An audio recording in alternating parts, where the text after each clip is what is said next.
Hi, everyone. I'm Taryn Myers, and I apologize I'm not able to be here, but with an unvaccinated preschool age child, I just didn't feel safe to travel, but I'm so glad to still be able to participate and speak about this issue that I think is really important to all three of us, and I'm guessing many of you in the room. So some of my recommendations are pretty similar to Gabby's. So I just did away with my attendance policy. I did take attendance for contact tracing, etc., but I didn't ever take any points off for people missing. I just really recognize that my students are working frontline jobs. We have a lot of first gen Pell Grant students, so they're out there. Some of them were caring for younger siblings. Some of them were caring for ill family members or elderly family members.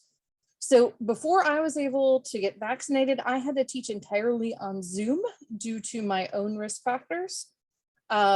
Post-vaccination, I have been encouraging students to attend in person, but then I record my lectures via Zoom, and students have the option to Zoom in if, say, they have to be absent due to COVID protocols or there are other reasons they can't attend.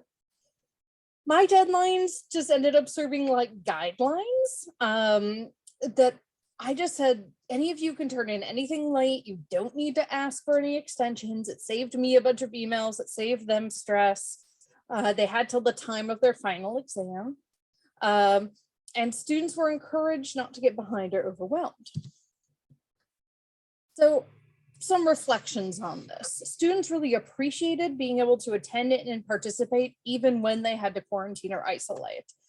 Somebody even joined from other situations. Like the one that probably surprised me the most is my student athletes would join on their phones from the bus on the way to their games. I mean, that showed just a level of dedication that I really appreciated.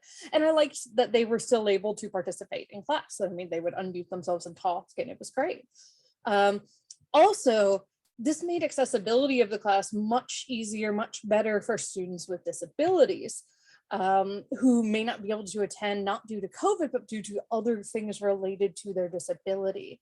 And one just side note on that is that I also really made an effort to include captions, for example, when I was presenting. Students really appreciated being able to turn in things late. Some turn in pretty much everything at the end of the semester. I didn't recommend that, but okay. And some did forget or choose to forego assignments, as Gabby has sort of mentioned already. Here are some of the comments I got on my evals. So students enjoyed being hybrid due to COVID protocols, as well as just being sick in general. Because I have an unvaccinated kiddo, I've asked them just don't come to class if you're sick at all. This is probably a policy we should follow anyway, right? But it's been pretty liberating for everyone not to have to drag yourself out. We're always having class so that we wouldn't be behind on our topics. And this really references the fact that I had to be flexible because my family actually contracted COVID last fall. And so I had to teach remotely while I isolated during that. In-person classes fostered group discussions and projects. Online acceptance is disability friendly, and recorded lectures make it easier to study for tests.